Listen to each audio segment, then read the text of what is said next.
नमस्कार, उत्तराखंड एक्सप्रेस में स्वागत है आप सभी का। मैं हूं आपके साथ मनु तेवतिया। बुलेटिन की शुरुआत बड़ी खबर के साथ करते हैं। फॉरेस्ट गार्ड भर्ती घोटाले मामले से जुड़ी उत्तराखंड के चर्चित फॉरेस्ट गार्ड भर्ती घोटाले मामले में एसआईटी ने अपनी जांच रिपोर्ट अधीनस्थ सेवा चयन आयोग को सौंप दी है और अब आयोग द्वारा इस रिपोर्ट पर आगे कार्रवाई का फैसला लिया जाना है। जांच के आधार पर अब अधीनस्थ चयन आयोग फैसला लेगा कि साल 2019 में हुई फॉरेस्ट भर्ती प्रक्रिया रद्द होगी या फिर नहीं होगी। जबकि मामले में नकल करवाने वाले करीब 11 कोचिंग सेंटर्स के संचालकों को पुलिस जेल भेज चुकी है। बताया जा रहा है कि एग्जाम में ब्लूटूथ का इस्तेमाल करने वाले कई कैंडिडेट्स चिन्हित किए गए हैं। कुछ कैंडिडेट के नाम भी सामने आने अभी बाकी है। वहीं अब आयोग की टीम रिपोर्ट के आधार पर कैंडिडेट्स को चिन्हित करेगी।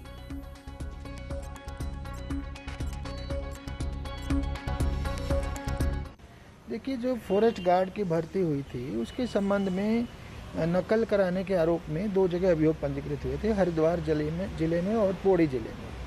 तो दोनों जिलों के लिए विशेष टीम गठित कर दी गई थी एसआईटी, और उसकी दोनों की अध्यक्षता एसएसपी हरिद्वार सेंथिल साहब कर रहे थे। तो बस मैं ये बताना चाहूँगा कि 1 अक्टूबर को उनके द्वारा रिपोर्ट एसआईटी की जांच रिपोर्ट जो है अधीनस्थ चयन सेवा आयोग को भेज दी गई। अब अगला वो निर्णय उनको लेना। साल 2017 में फॉरेस्ट गार्ड के 1218 पदों के लिए शुरू हुई भर्ती प्रक्रिया आज तक पूरी नहीं हो पाई, जिसे लेकर कांग्रेस सड़कों पर उतरी और प्रदर्शन किया। मंगलवार को एनएसयूआई के बैनर तले कांग्रेस सचिवालय कूच किया। कूच में कांग्रेस के प्रदेश अध्यक्ष प्रीतम सिंह, पूर्व सीएम हरीश रावत, एनएसयूआई के राष्ट्रीय अध्यक्ष भी शामिल थे। वहीं सचिवालय से कुछ पहले बैरिकेडिंग पर पुलिस ने रोकने की कोशिश की तो करीब 1 घंटे तक वहां बवाल होता रहा। जमकर धक्का मुक्की भी हुई। वहीं इस दौरान हरीश रावत ने कहा कि 17 अक्टूबर से सिटकुल हरिद्वार से रोजगार परिक्रमा यात्रा शुरू की जाएगी।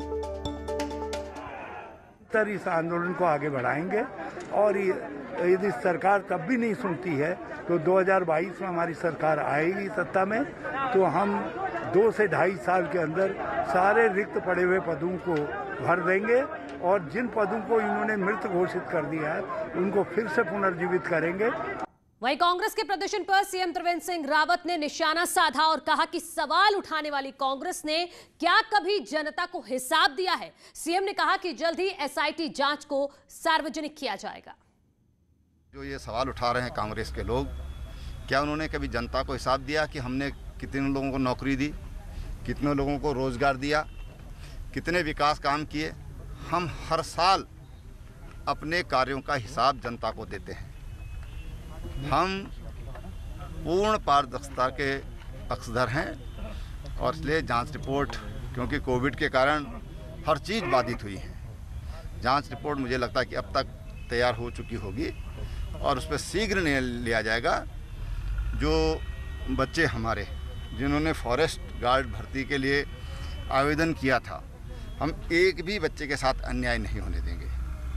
आगे बढ़ेंगे, बात करेंगे हरिद्वार से आ रही बड़ी खबर की, जहां भेल के एक पूर्व अधिकारी और उनकी पत्नी की हत्या कर दी गई है। बताया जा रहा है कि बदमाशों ने दोनों की चाकू से गोदकर हत्या की है। रानीपुरी कोतवाली के शिवालिक नगर में इस हत्याकांड को अंजाम दिया गया है। हत्या की जानकारी मिलने के बाद पुलिस मौके पर पहुंची है और पूरे मामले की जांच में जुट गई है। तो इस वक्त की बड़ी खबर हम आपको हरिद्वार से दे रहे हैं, जहां 2 लोगों की हत्या कर दी गई है। भेल के पूर्व अधिकारी हैं, उनकी हत्या की गई है, साथ ही साथ उनकी पत्नी को भी मार दिया गया है। तो इस वक्त की बड़ी खबर हरिद्वार से हम आपको बता रहे हैं। ये बताया जा रहा है कि चाकू से गोदकर इन दोनों की हत्या की गई है। रानीपुर के शिवालिक नगर की ये घटना है। तो पूर्व अधिकारी और उनकी पत्नी को मौत के घाट उतार दिया गया है हरिद्वार में। भेल के पूर्व अधिकारी हैं और उनकी पत्नी, दोनों को बदमाशों ने चाकू से गोदकर उनकी हत्या कर दी है। तो हरिद्वार से बड़ी खबर आ रही है, भेल के पूर्व अधिकारी की हत्या कर दी गई है, साथ ही साथ उनकी पत्नी की भी हत्या कर दी गई है। ज्यादा जानकारी के साथ हमारे सहयोगी सुनील पाल हमारे साथ जुड़ गए। सुनील, बताइए क्या जानकारी है। बिल्कुल, देखिए ये शिवालिक नगर कॉलोनी का मामला है, जहां रानीपुर कोतवाली क्षेत्र का, जहां पर कि बीएचएल से रिटायर्ड ये अधिकारी थे, उनकी और उनकी पत्नी की जो है हत्या कर दी गई है। क्योंकि जहां ये दोनों पति पत्नी घर में अकेले रहा करते थे, काफी दिनों से जब के घर में आवाजाही नहीं हुई और घर से जब बदबू आनी शुरू हुई तो पड़ोसियों ने इसकी शिकायत पुलिस में करी और पुलिस फिर मौके पर पहुंची, दरवाजा तोड़ के अंदर देखा गया तो दोनों की जो है शव घर के अंदर पड़े हुए थे और बताया जा रहा है कि चाकू से गोदकर इनकी हत्या की गई है। ऐसा भी फिलहाल पुलिस के पत्र मान के चल रही है। हत्या किसने करी है, किन वजह से हुई है, पुलिस पूरे मामले को लेकर भी छानबीन कर रही है। बहुत शुक्रिया सुनील आपका तमाम जानकारी के लिए। अब बात करेंगे कोरोना अपडेट की। तो मंगलवार को कोरोना के 294 नए मामले सामने आए हैं। एक दिन में सबसे ज्यादा 20 कोरोना संक्रमितों की जान चली गई। प्रदेश में अब कोरोना के कुल मरीजों की संख्या 55,600 के पार पहुंच गई है। वहीं अब भी 6500 से ज्यादा एक्टिव मरीज हैं।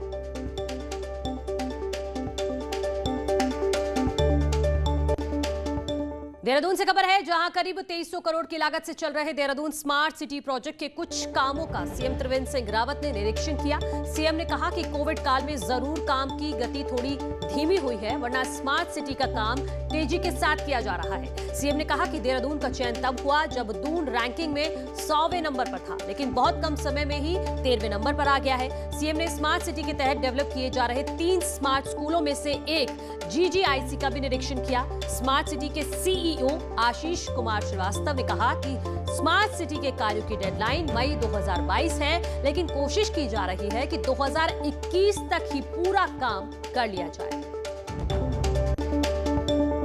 कोविड काल के बाद बहुत तेजी से इस पर काम हो रहा है और एक देहरादून बहुत खूबसूरत देहरादून बनने जा रहा है।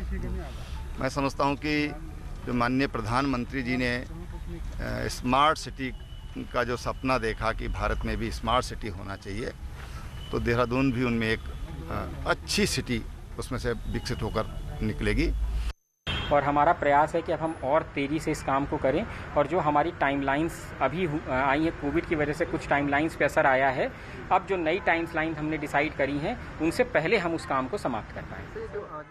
उत्तराखंड की एक राज्यसभा सीट के लिए 9 नवंबर को चुनाव होगा। निर्वाचन आयोग ने चुनाव का पूरा कार्यक्रम जारी कर दिया है। बता दें कि उत्तराखंड की एक सीट पर कांग्रेस के राज्यसभा सदस्य राज बब्बर का कार्यकाल 25 नवंबर को खत्म हो रहा है। उनकी जगह अब नया सदस्य चुना जाना है। बीजेपी के पास उत्तराखंड में 70 में से 57 विधायक हैं। ऐसे में ये सीट बीजेपी को मिलनी तय मानी जा रही है। हालांकि भाजपा में प्रत्याशी कौन होगा, इस बारे में सीएम ने कहा है कि पार्टी का संसदीय बोर्ड इस बारे में फैसला लेगा, लेकिन पार्टी जिसको उम्मीदवार बनाएगी वही जीतेगा।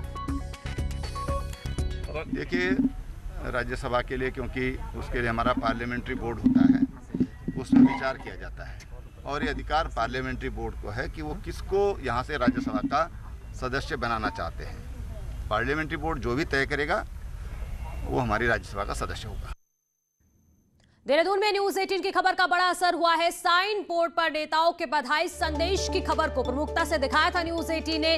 खबर चलने के बाद नगर निगम की नींद टूटी है। अब निगम ने शहर में अभियान चलाना शुरू कर दिया है और कई इलाकों से बैनर पोस्टर्स हटाए जा रहे हैं। तो आपके अपने चैनल ने प्राथमिकता से इस खबर को दिखाया, जिसके बाद असर ये हुआ है कि नगर निगम एक्टिव हुआ है और बैनर्स और पोस्टर्स को हटाया जा रहा है। नवंबर से उत्तराखंड की यूनिवर्सिटी और डिग्री कॉलेज खोलने की पूरी तैयारी है। 15 अक्टूबर तक एग्जाम कंप्लीट कराने के बाद 31 अक्टूबर तक रिजल्ट घोषित कर दिए जाएंगे और उसके बाद नवंबर में कॉलेज ऑफलाइन मोड में खुल सकते हैं। उच्च शिक्षा मंत्री धन सिंह रावत का कहना है कि अब ऑफलाइन पढ़ाई करवाई जाएगी और ऑड इवन में भी बच्चों को कॉलेज बुलाने का विकल्प रखा गया है। 15 तारीख को सभी कुलपति के साथ मीटिंग कर कॉलेज खोलने पर फाइनल मुहर लग जाएगी। लेकिन मोटा मोटा उच्च शिक्षा विभाग ने 15 तारीख को सभी कुलपतियों की बैठक बुलाई है। हमारे डायरेक्टर भी उसमें रहेंगे और मुझे लगता है कि 1 नवंबर से हम लोग ऑफलाइन जो है क्लासें भी शुरू कर देंगे। ऑनलाइन तो अभी चल ही रहे हैं और छात्रों में अभी 22 कॉलेजों का भ्रमण करके आ रहा हूँ। टिहरी के राजकीय नर्सिंग कॉलेज में छात्रों के सप्लीमेंट्री एग्जाम फिलहाल स्थगित कर दिए गए हैं, जबकि बीएससी नर्सिंग के 4th ईयर की क्लासेस शुरू कर दी गई हैं। प्रिंसिपल का कहना है कि अभी तक 30 छात्राएं कोविड की नेगेटिव रिपोर्ट लेकर पहुंची हैं और कोविड के गाइडलाइन के अनुसार क्लासेस शुरू कर दी गई हैं।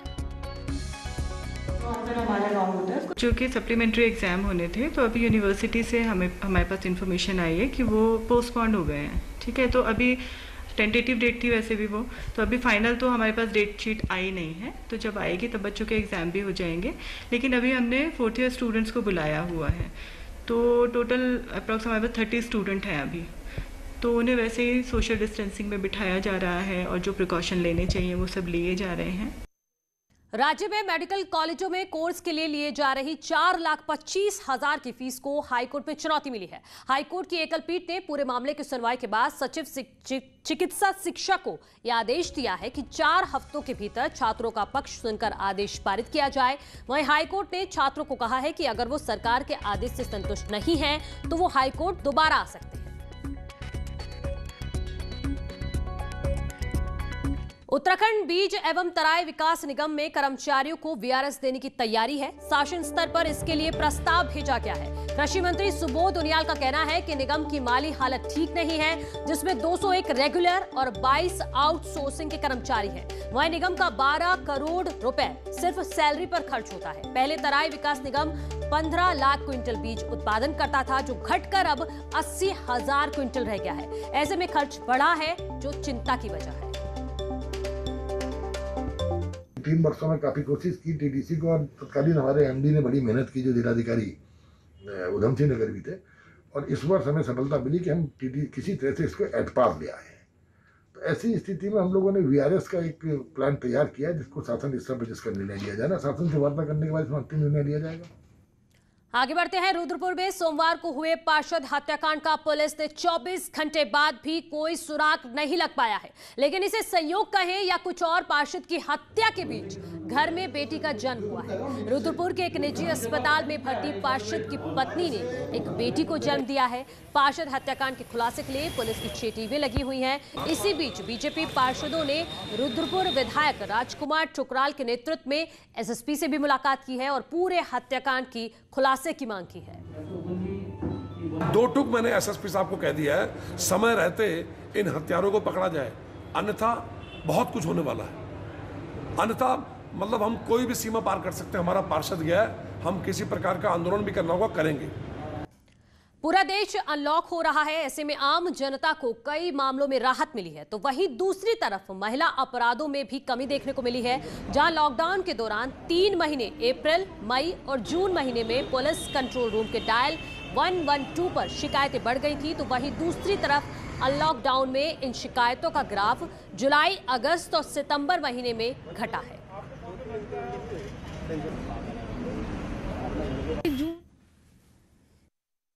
इस टाइप की शिकायत थी और अगस्त सितंबर में भी 1125-30 के आसपास ही अभी तक हमारी जो 112 पे कॉल्स हैं उतनी है।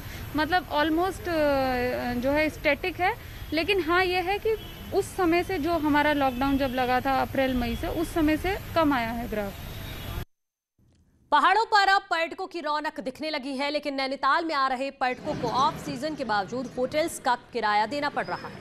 होटल मालिकों की मनमानी के चलते 500 से 700 रुपए वाले होटल्स का किराया 2000 तक वसूला जा रहा है। ऑफलाइन बुकिंग के दौरान पर्यटकों से भारी किराया वसूला जा रहा है, जिससे पर्यटक निराश है, तो वहीं पर्यटन विभाग होटल मालिकों के सामने बेबस नजर आ रहा है। होटलों के रेट इस टाइम पे ज़्यादा हैं, पर थोड़ा तय होना चाहिए, क्योंकि इस टाइम पे यहाँ पे आ रहे हैं तो उनको सारी चीज़ें मैनेज भी करनी है, तो वो नहीं हो पाता। हमें ये भी सोचना चाहिए कि यहाँ के बाद जाने के बाद भी उनके पास एक है। इसमें एक्चुअली जो हमारा पर्यटन यात्रा व्यवसाय नियमावली है, इसमें कहीं पे भी रेट रेगुलेशन का कहीं पे वो सिस्टम नहीं है। इसमें यह है कि रेट लिस्ट से आदमी ऊपर ज़्यादा नहीं लेगा। अब इसमें ये पर्यटकों के ऊपर भी है कि मतलब वो अब कैसे करते हैं कि शुरू में ये लोग बुक कर देते हैं, जब ये ठग जाते हैं तब उसके बाद हमको आते हैं ये। तो इसमें हमें थोड़ा सा दिक्कत में रहता है कि हम इसमें कुछ नियम के अनुसार हम कर नहीं सकते हैं। उत्तरकाशी से खबर है, जहां ट्रैकर्स का मनपसंद ट्रैकिंग रूट गोमुख, तपोवन, नंदनवन भी अब खोल दिया गया है। गंगोत्री धाम से 19 किलोमीटर और उससे आगे तपोवन और नंदनवन के रूट भी खोल दिए गए हैं, जिन पर अब ट्रैकर्स ट्रैकिंग करने लगे हैं। कोरोना काल में इन ट्रैकर्स को बंद कर दिया गया था लेकिन अब गोमुख, नंदनवन, तपोवन में ट्रैकर अब आसानी के साथ ट्रैकिंग का आनंद ले सकते हैं। गोमुख के लिए परमिशन गंगोत्री से ही रिसीव हो जा रहा है टूरिस्ट को, और जो परमिशन हमारी तपोवन और गोमुख से ऊपर के जितने भी परमिशंस हैं, अगर एक्सपीडिशंस कलंदी खाल है या जो भी हमारा ट्रैकिंग के लिए तपोवन है, नंदनवन है, उसकी जो परमिशन है गोमुख से ऊपर की, वो उत्तरकाशी से प्रोवाइड की जा रही है। चमोली में आईटीबीपी के जवानों को विपरीत परिस्थितियों में पर्वतों और ग्लेशियरों पर चलने के लिए तैयार किया जा रहा है। माउंटेनियरिंग और स्कीइंग प्रशिक्षण संस्थान ओली द्वारा उन्हें प्रशिक्षण दिया जा रहा है। आईटीबीपी के विभिन्न कोरों से 9 महिला जवानों, 34 अधिकारियों और 16 जवानों को चीन माड़ा पास के पास खुलियार बगड़ ग्लेशियर के पास प्रशिक्षण दिया जा रहा है।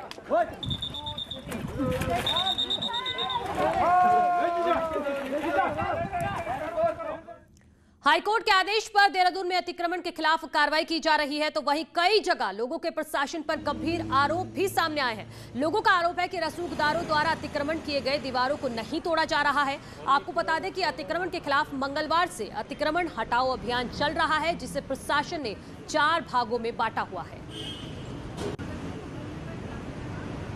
तो आपकी पॉलिसी है, आप उसके हिसाब से हमें आदेश करो, हम हटाएंगे। लेकिन आज क्या हुआ, हमने टाइम मांगा, जो अधिकारी आए थे उन्होंने हमें 1 घंटे का टाइम नहीं दिया, 1 घंटे का भी टाइम नहीं देंगे। और देखेंगे आप, वो देखिए ये भी तो इसी सीध में आ रहा है और आगे निकला हुआ है। उन्होंने वहाँ पे एक खरोच नहीं लगाई। श्रीनगर, गढ़वाल और खिरसू की शराब की दुकानों में जिला आबकारी अधिकारी ने छापा मारा है। अधिकारी दुकान पर ग्राहक बनकर गए और ओवर रेटिंग समेत कई अनियमितताएं पकड़ में आई है। जिला आबकारी अधिकारी ने 2 दुकानों पर 50,000 रुपए का चालान लगाया, साथ ही नोटिस भेजकर स्पष्टीकरण मांगा है। एक छोटे से ब्रेक के यहाँ पर रुक रहे हैं, जल्द हाजिर होते हैं। ब्रेक के बाद आप सभी का स्वागत है। कश्मीर का केसर अब अल्मोड़ा के कई ब्लॉकों में पैदा किया जाएगा। जीबी पंत, हिमालय पर्यावरण संस्थान और उद्यान विभाग की मदद से कई स्थानों पर केसर बोया जा रहा है। रानी खेत और शीतला खेत में प्रयोग के तौर पर उद्यान विभाग ने कृषि वैज्ञानिकों की मदद से केसर लगाया गया है, जिससे प्रवासी भी काफी उत्साहित हो रहे हैं और वो भी केसर का उत्पादन करना चाहते हैं। ये है ना, 2 के बीच में होना चाहिए इतना गैप, ये 4 सेंटीमीटर। कॉर्बेट टाइगर रिजर्व से धारा, झिरना, कोठोरो और लालढांग गांव का विस्थापन हुए समय बीत गया है। अब इन गांवों के क्षेत्रफल को कॉर्बेट टाइगर रिजर्व में शामिल कर लिया गया है। ये क्षेत्रफल करीब 5 किलोमीटर का है, जिसके बाद से अब कॉर्बेट टाइगर रिजर्व का क्षेत्रफल बढ़कर 1293 किलोमीटर से ज्यादा हो गया है। इन गांवों की जगह अब जंगल और हरी घास आ गई है, जो वन्य जीवों की पसंदीदा स्थल बनते जा रहे हैं। इसी के साथ इस बुलेटिन में इतना ही। एक छोटा सा ब्रेक, उसके बाद देखिए हमारा स्पेशल शो हमारे सहयोगी अजय के साथ।